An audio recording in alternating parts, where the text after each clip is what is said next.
जोहार फ्रेंड्स, ये झारखंड की जनजातियों का दूसरा वीडियो है जिसमें हम लोग उरांव जनजाति के बारे में जानेंगे बिंदुवार। ठीक है, चलिए शुरू करते हैं। पहला है, जनसंख्या की दृष्टि से उरांव जनजाति झारखंड की दूसरी बड़ी जनजाति है। और सबसे बड़ी जनजाति पहली बड़ी जनजाति कौन है, तो वो है संथाल। संथाल जनजाति के बारे में हम लोग वीडियो बना चुके हैं, आप प्लेलिस्ट में जाके वो देख सकते हैं। ठीक है, नेक्स्ट है आपका, उरांव जनजाति का मुख्य पेशा कृषि है एवं शिकार करना इनका शौक है। मुख्य पेशा इनका कृषि है और शिकार करना इनका शौक है। ठीक है, नेक्स्ट है आपका, उरांव भाषा एवं प्रजाति द्रविड़ जाति से संबंधित है। उरांव का जो भाषा है और प्रजाति है दोनों द्रविड़ भाषा से, द्रविड़ जाति से संबंधित है। ठीक है, नेक्स्ट है आपका, उरांव जनजाति मुख्य रूप से झारखंड के रांची, पलामू, लातेहार, हजारीबाग, सिंहभूम तथा संथाल परगना क्षेत्रों में निवास करते हैं। नेक्स्ट है, बैसाख में उरांव जनजातियों द्वारा जो आपको बताया मैंने कि इनका शिकार करना जो है वो एक पेशा है, तो बैसाख में ये बिसु सेंद्रा करते हैं, फागुन में फागु सेंद्रा और वर्षा ऋतु के प्रारंभ में जेठ शिकार करते हैं। तो इनका जो शिकार करना है यह एक इनका शौक है।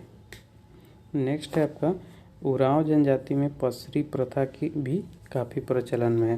तो पसरी प्रथा क्या होता है, तो पसरी प्रथा में जो है एक दूसरे की मदद की जाती है कृषि के क्षेत्र में। जैसे किसी को हल बैल देकर मदद करने में, उसके खेत जोतने कोड़ने में मदद किया जाता है, और अगर वो नहीं होता है तो मेहनत का विनिमय भी तय किया जाता है, कुछ उसको पैसा भी दिया जाता है, और मदद के माध्यम से उनको खाने पीने के लिए भी मदद के लिए प्रेरित किया जाता है। खाना पीना देकर, पीने के लिए हड़िया दिया जाता है, खाने के लिए चावल दिया जाता है, और यह देकर मदद कराया जाता है, एक दूसरे की मदद की जाती है कृषि क्षेत्र में, जिसे पसरी प्रथा भी कहा जाता है। ठीक है, तो नेक्स्ट है आपका, उरांव कई टोटमे गोत्र में बटे हुए हैं जिन्हें किली भी कहा जाता है।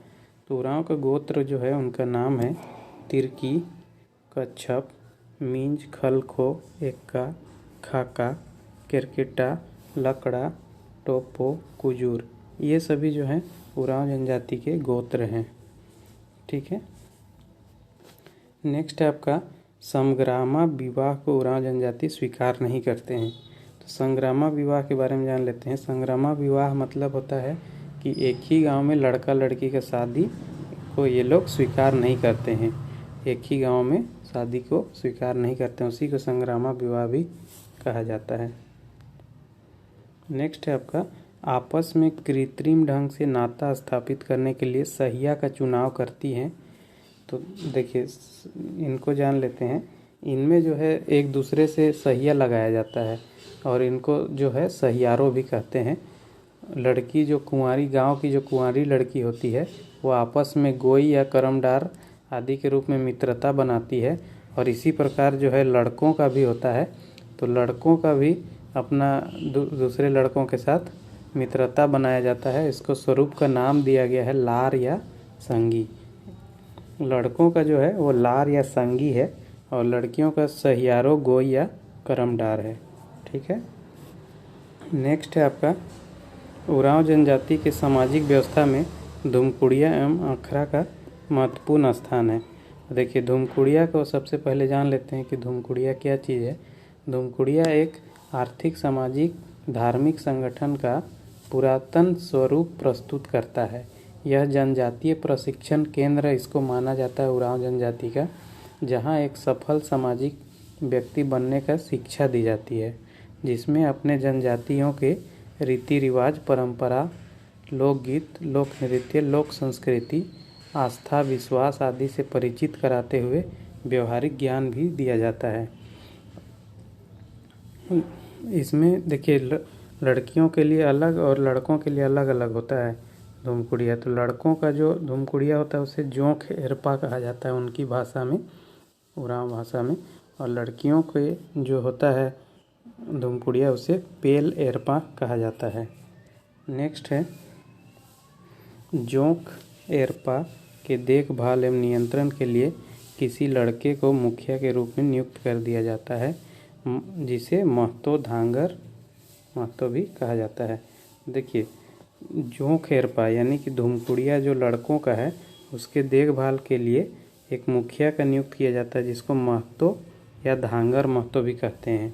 और लड़कियों का भी जो पेल एरपा है, पेल एरपा, उसके लिए भी देखभाल करने के लिए नियुक्त किया जाता है, जिसे बड़की धांगरीन भी कहा जाता है।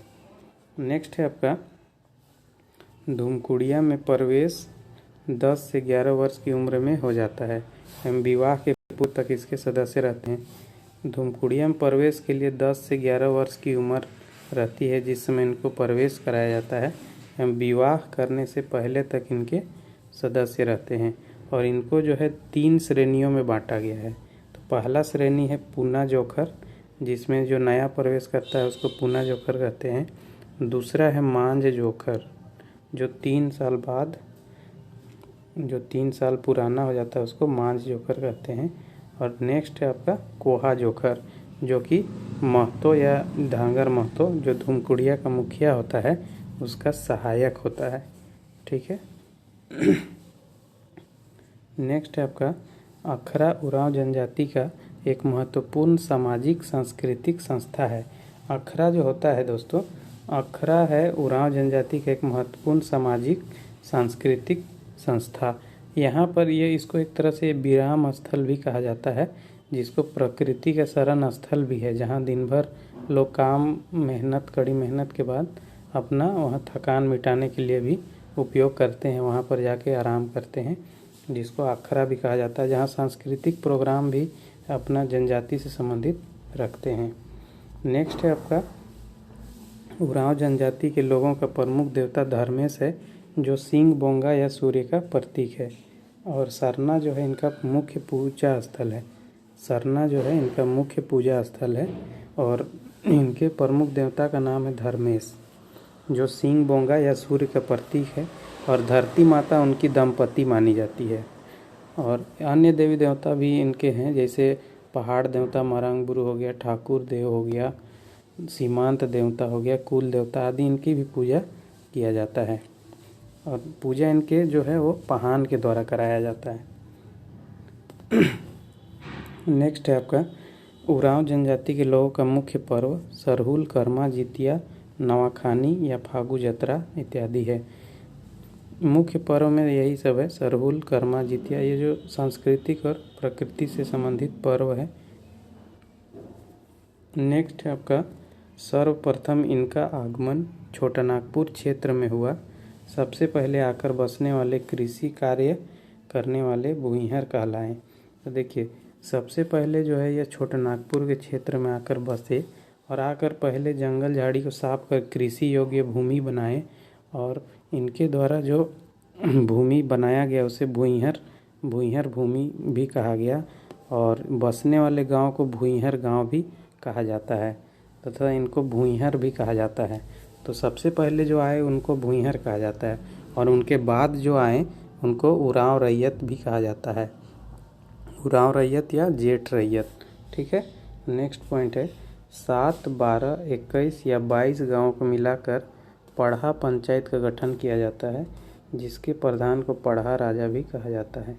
तो 7, 12 इतने गाँवों को मिलाकर एक पढ़ा बनाया जाता है पंचायत, जिसमें कोई भी सामाजिक विवाद को निपटारा किया जाता है और उसके प्रधान को पढ़ा राजा भी कहा जाता है। ठीक है।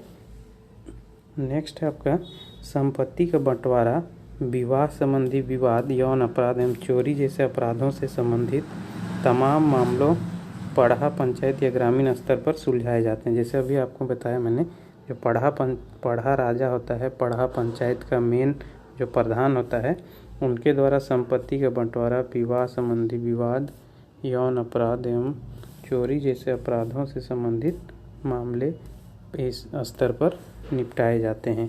और इसके लिए अलग अलग दंड भी, जैसे अपराध अगर सिद्ध हो जाते हैं तो शारीरिक दंड या जाति बहिष्कार या जुर्माना देकर इसको छोड़ दिया जाता है। नेक्स्ट है आपका, वर्तमान समय में झारखंड में उरांव जनजाति को सबसे अधिक शिक्षित जनजाति माना जाता है। तो दोस्तों जो उरांव जनजाति है वो झारखंड की सभी जनजातियों में से सबसे शिक्षित जनजाति है। तो आई होप ये वीडियो आपको पसंद आया होगा। मिलेंगे नेक्स्ट वीडियो में, तब तक के लिए जोहार।